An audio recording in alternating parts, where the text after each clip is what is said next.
Welcome to V classes guys. दोस्तों आज हम लोग सेकेंड क्लास देखने वाले हैं art and culture of Jharkhand का। झारखंड की कला एवं संस्कृति का आज सेकेंड क्लास है दोस्तों।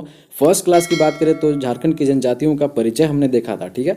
तो परिचय हमने फर्स्ट क्लास में ख़त्म कर दिया है। तो दोस्तों आपने देखा नहीं है तो इस वीडियोज़ के नीचे प्लेलिस्ट बना होगा, झारखंड स्पेशल करके प्लेलिस्ट बना है, तो आप वहाँ से जाकर देख सकते हो। दोस्तों इससे बाहर कुछ नहीं प्रश्न बनेंगे और आर्ट एंड कल्चर से 3-4 क्वेश्चंस बनते हैं, तो ये क्वेश्चंस आपके एग्जाम्स में आने के बहुत ज़्यादा चांसेस हैं। तो जैसे कि किसी भी एग्जाम्स की तैयारी करते हो तो ये सेशन जो है बहुत ज़रूरी रहने वाला आपके लिए, ठीक है। सेशन को स्टार्ट करने से पहले मैं ये कहना चाहूँगा दोस्तों कि जो भी मेरे चैनल पर नए हैं वो लाइक से सब्सक्राइब कर सकते हैं। दोस्तों आप सब्सक्राइब कर सकते हो, सब्सक्राइब करने से फ़ायदा आपको है। दोस्तों जो भी मैं लेटेस्ट वीडियोस जेएसएससी सीजीएल या जेएसएलपीएस के लिए मैं जो भी अपलोड वीडियोस करूं दोस्तों, वो नोटिफिकेशंस के माध्यम से आप तक पहुंचेगी और सबसे पहले बेनिफिट आपको मिलने वाला, ठीक है। तो हमने सारे क्लास को टॉपिक वाइज कवर करने की कोशिश करी है दोस्तों। तो आपने नहीं देखा हुआ तो झारखंड स्पेशल करके दिया हुआ है नीचे में, तो आप देख सकते हो, ठीक है। तो चलिए हम लोग विदाउट लेट जो है स्टार्ट करते हैं सेशन को। देखिए बात करते हैं दोस्तों कि आज जो है हम लोग देखने वाले हैं झारखंड की जनजातियाँ, ठीक है। तो आज हम लोग स्टार्ट करने वाले हैं रियल क्लास। तो संथाल के बारे में आज पढ़ने वाले हैं कि इनके बारे में जानने वाले हैं दोस्तों, महत्वपूर्ण बातें। उसके बाद आर्थिक व्यवस्था है ना, सारी चीज़ को हम लोग कवर करेंगे। देखिए पहले टॉपिक से बात करते हैं कि यह झारखंड की सर्वाधिक जनसंख्या वाली जनजाति है। तो आपसे पूछा जा सकता है दोस्तों कि झारखंड की सर्वाधिक जनसंख्या वाली जो जनजाति है दोस्तों वो कौन सी है। तो आपको पता होना चाहिए कि ये जो है दोस्तों संथाल है, ठीक है। अब बात करते हैं जनजातियों की कुल जनसंख्या में इनका प्रतिशत कितना है दोस्तों, तो ये 35% है, ठीक है, आपको याद रखना है। दोस्तों ये सारे के सारे क्वेश्चंस अपने आप में बन रहे हैं। एक एक टॉपिक जो मैं बारीकी से पढ़ा रहा हूँ ना, तो यहाँ से जो हर एक लाइन में जो क्वेश्चंस बनते हैं आपको केयरफुली पढ़ना चाहिए। तो मेरे साथ पढ़िए, ठीक है। देखिए यह भारत की तीसरी सर्वाधिक जनसंख्या वाली जनजाति है। आपसे पूछा जा सकता है कि भारत की तीसरी सर्वाधिक जनसंख्या वाली जनजाति कौन है, तो वो संथाल है, ओके।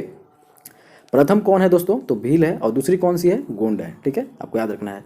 झारखंड आने से पूर्व इनका निवास स्थान वेस्ट बंगाल में था, जहां इन्हें सावतार कहा जाता था, ठीक है। तो वेस्ट बंगाल में इसका निवास था दोस्तों झारखंड में आने से पूर्व, और इनको वहां कहा जाता था सावतार, ठीक है। बात करते हैं नेक्स्ट की, तो इनका सर्वाधिक संकेंद्रण झारखंड के उत्तर पूर्वी क्षेत्र में है, जिसके कारण इस क्षेत्र को संथाल परगना कहा जाता है, ठीक है। सर्वाधिक संकेंद्रण झारखंड के उत्तर पूर्वी में है ना दोस्तों, तो इसके कारण से इसको संथाल परगना कहा जाता है, ठीक है। बात करते हैं दोस्तों कि संथाल परगना के अतिरिक्त हजारीबाग, बोकारो, चतरा, रांची, गिरिडीह, सिंहभूम, धनबाद, लातेहार तथा पलामू में भी यह जनजाति पाई जाती है, ठीक है। तो इन जगहों पे जो है दोस्तों संथाल पाए जाते हैं, आपको याद रखना चाहिए। बात करते हैं नेक्स्ट की, तो राजमहल पहाड़ी क्षेत्र में इनके निवास स्थान को दामिने को कहते हैं। तो ये क्वेश्चंस बनते हैं दोस्तों, ठीक है, कि राजमहल पहाड़ी क्षेत्र में इनके निवास स्थान को क्या कहते हैं, तो दामिने को कहा जाता है, ठीक है। बात करते हैं नेक्स्ट की दोस्तों, तो संथाल जनजाति का संबंध जो है प्रोटो एस्ट्रोलॉइड प्रजाति समूह से है, ठीक है। आपसे ये क्वेश्चन पूछ सकता है कि संथाल जनजाति का संबंध किससे है, तो ऑप्शन करके दे देगा एस्ट्रोलॉइड, प्रोटो एस्ट्रोलॉइड। तो आपको याद रखना है दोस्तों कि संथाल जनजाति का जो रिलेशन है दोस्तों प्रोटो एस्ट्रोलॉइड से है, ठीक है। बस प्रजातीय और भाषाई दृष्टि से संथाल जनजाति ऑस्ट्रो एशियाटिक समूह से साम्यता रखती है, ठीक है। अब आपसे ये क्वेश्चन घुमा फिरा कर पूछ सकता है कि प्रजातीय और भाषाई दृष्टि से संथाल जनजाति से साम्यता कौन सी जो है रखती है दोस्तों, कौन सी समूह, तो ऑस्ट्रो एशियाटिक आपको याद रखना है, ठीक है। बात करते हैं दोस्तों नेक्स्ट पॉइंट की। दोस्तों यहाँ पे आप देख सकते हो कि यह जनजाति बसे हुए किसानों के समूह से संबंधित है, ओके, इट्स नॉट इम्पोर्टेंट। देखिए बात करते हैं लुगु बुरु को संथालू का संस्थापक पिता कहा जाता है।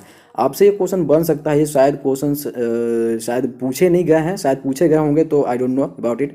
लेकिन दोस्तों ये जो क्वेश्चन बन सकते हैं कि लुगु बारू लुगु बारू को जो है दोस्तों संथालू का संस्थापक माना जाता है, ठीक है, ये आपको याद रखना है, ये पूछ सकते हैं, ठीक है। देखिए संथालों की प्रमुख भाषा संथाली है, जिसे 2004 में संविधान की 8वीं अनुसूची में शामिल किया गया है। इसके लिए संसद में 92वां संविधान संशोधन 2003 पारित किया गया था। यहाँ से क्वेश्चन बनते हैं दोस्तों है कि संथालों की प्रमुख जो संथाली भाषा है उन्हें 2004 के संविधान की कौन सी अनुसूची में रखी गई है, आपको ये बताना है। तो आप बता सकते हो कि 8वीं अनुसूची में जो है दोस्तों संथालों की प्रमुख भाषा संथाली है, जिसे रखा गया है, शामिल किया गया है, आपको पता होना चाहिए। और इसके लिए संसद 92वां संविधान संशोधन 2003 पारित किया गया है, ठीक है, आपको पता होना चाहिए, ओके। देखिए संथाली भाषा की लिपि ओल चिकी है, जिसका आविष्कार रघुनाथ मुर्मू द्वारा है ना किया गया था। तो ये क्वेश्चंस बनते हैं, ये भी पूछा गया है कि संथाली भाषा की लिपि क्या है, तो ओल चिकी है, ठीक है, आपको याद रखना है। और इसका आविष्कारक कौन थे दोस्तों, तो ये क्रिएटर जो थे दोस्तों रघुनाथ मुर्मू जी थे, ठीक है।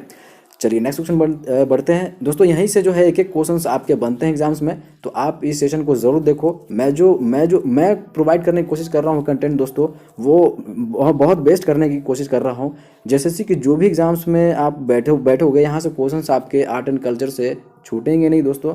आपको यहाँ से रिमाइंड होते रहेंगे क्वेश्चंस, और आप जो है वहाँ पे अच्छे तरीके से एग्जाम्स को कर पाओगे। ठीक है, तो अभी देख लेते हैं समाज एवं संस्कृति भी देख लेते हैं। देखिए दोस्तों, संथालों को 4 हड्डों मतलब वर्ण या वर्ग, ठीक है, में विभाजित किया गया है, डिवाइड किया हुआ है। पहला है दोस्तों किस्कू हट, जिसको राजा बोलते हैं। मुर्मू हट, जिसे पुजारी बोलते हैं। सोरेन हट, जिसे सिपाही बोलते हैं। मरूडी हट, जिसे कृषक बोलते हैं। ठीक है, ये क्वेश्चन सारे बनते हैं दोस्तों। ठीक है, कि किस्कू हट किसको बोलते हैं, तो राजा को। मुर्मू हट किसे बोलते थे, पुजारी को। ठीक है, अब देखते हैं नेक्स्ट में कि संथाली जनजाति में 12 गोत्र पाया जाता है। ठीक है, इन 12 गोत्रों के उप गोत्रों की कुल संख्या 144 है। ठीक है, तो इसमें जो दोस्तों संथाली जनजाति में जो है 12 गोत्र पाए जाते हैं, ये भी एक क्वेश्चन है। ठीक है, और गोत्र को क्या बोलते हैं दोस्तों, किली, पारा, आपने सुना होगा किली, पारा, कुंदू। ठीक है, ये सब बोलते हैं दोस्तों। जनजाति गोत्र का ये सब सिंबल नेम है। ठीक है, और इन 12 गोत्रों के उप गोत्रों को क्या कहते हैं, खूट कहते हैं दोस्तों। ठीक है, उप गोत्र मतलब खूट होता है। इसकी संख्या कितनी है दोस्तों, 144 है। ठीक है, चलिए नेक्स्ट क्वेश्चन बढ़ते हैं, नेक्स्ट पॉइंट बढ़ते हैं दोस्तों। नेक्स्ट है दोस्तों कि संथाल जनजाति गोत्र एवं उनके प्रतीक देख लेते हैं। ठीक है, गोत्र की बात करें दोस्तों तो मरांडी, उसका प्रतीक है दोस्तों माड्रा घास। अब बात करते हैं हांसा, उसका प्रतीक है दोस्तों जंगली हंस। मुर्मू नीलगाय है दोस्तों। चोंडे छिपकली है। हेम्ब्रेम की बात करें तो पान पत्ता है। सोरेन की बात करें तो पक्षी है दोस्तों। ओके, टुडू की बात करें तो पक्षी है दोस्तों। बास्के की बात करें तो नाग सांप है। पौड़िया की बात करें तो कबूतर है दोस्तों। बेदिया की बात करें तो भेड़ा है। बेसरा की बात करें तो बाज पक्षी है।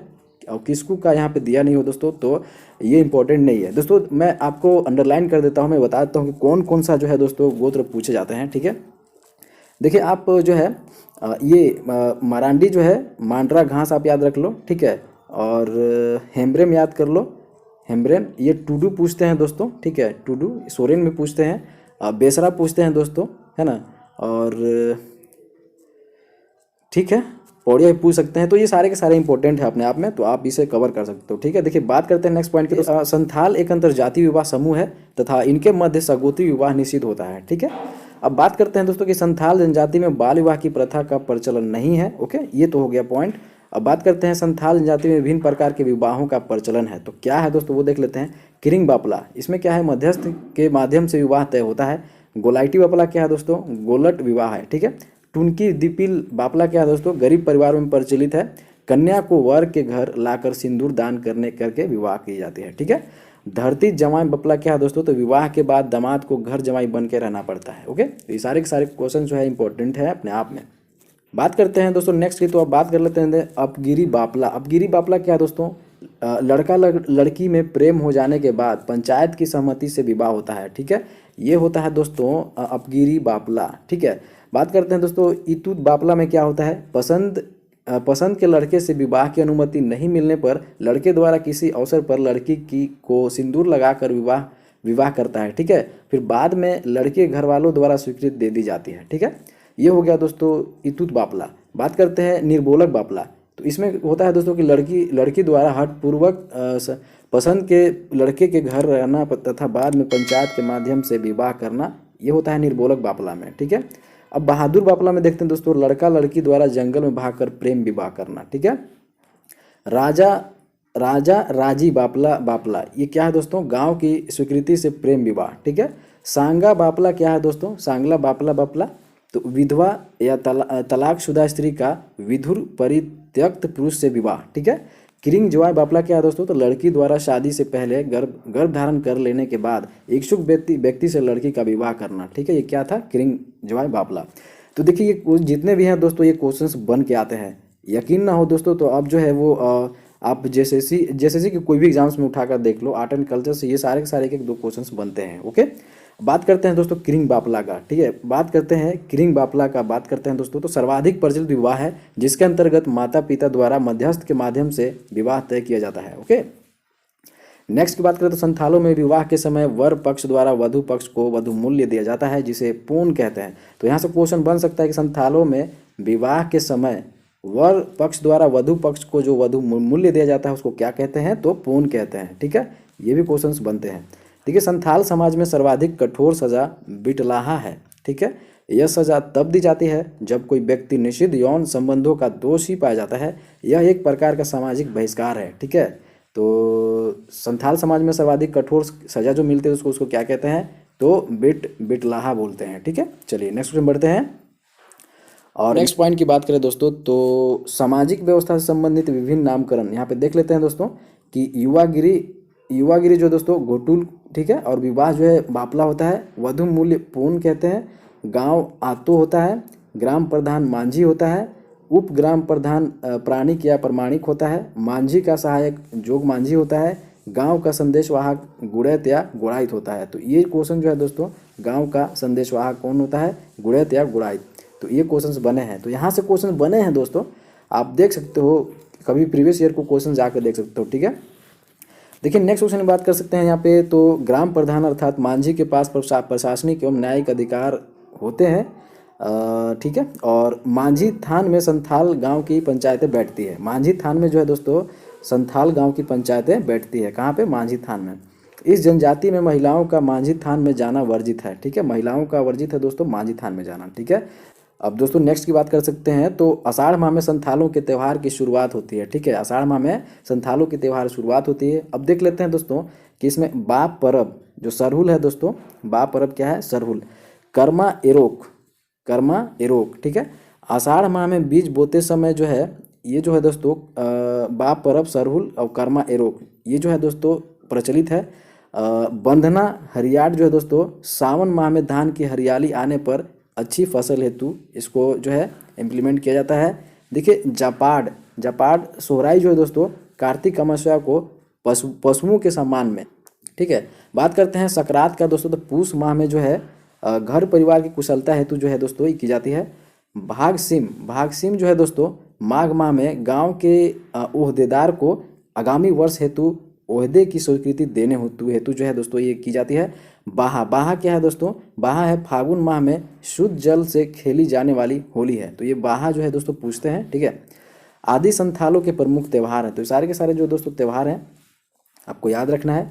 और संथाल जनजाति के लोग चित्रकारी के कार्य में अत्यंत निपुण होते थे। ठीक है, और इस जनजाति में एक विशेष चित्रकला पद्धति प्रचलित है जिसे कॉम्ब कट चित्रकला जो है कहते हैं। ठीक है, तो इस जनजाति में जो विशेष चित्रकला जो प्रचलित है दोस्तों, पद्धति जो प्रचलित है वो दोस्तों कॉम्ब कट चित्रकला है, जो आपको याद रखना है। और इस चित्रकारी में विभिन्न प्रकार के बर्तनों का चित्र बनाया जाता है। ओके, ठीक है, अब नेक्स्ट की बात करते हैं दोस्तों, तो इस जनजाति में जो है गोदना गोदवाने का प्रचलन पाया जाता है। पुरुषों के बाएं हाथ पर सामान्यतः सिक्का का चित्र होता है तथा बिना सिक्का के चित्र वाले पुरुष के साथ कोई लड़की विवाह करना पसंद नहीं करती है। वाह, ठीक है, नेक्स्ट पॉइंट की बात करते हैं, तो इस जनजाति में वाह को बोगा के नाम से जाना जाता है तथा माघ बोंगा माह से वर्ष की शुरुआत में मानी जाती है। ठीक है, बात करते हैं दोस्तों आर्थिक व्यवस्था की इनकी। तो संथाल मूलतः खेतीहर हैं जिनका रूपांतरण कृषकों के रूप में हो रहा है।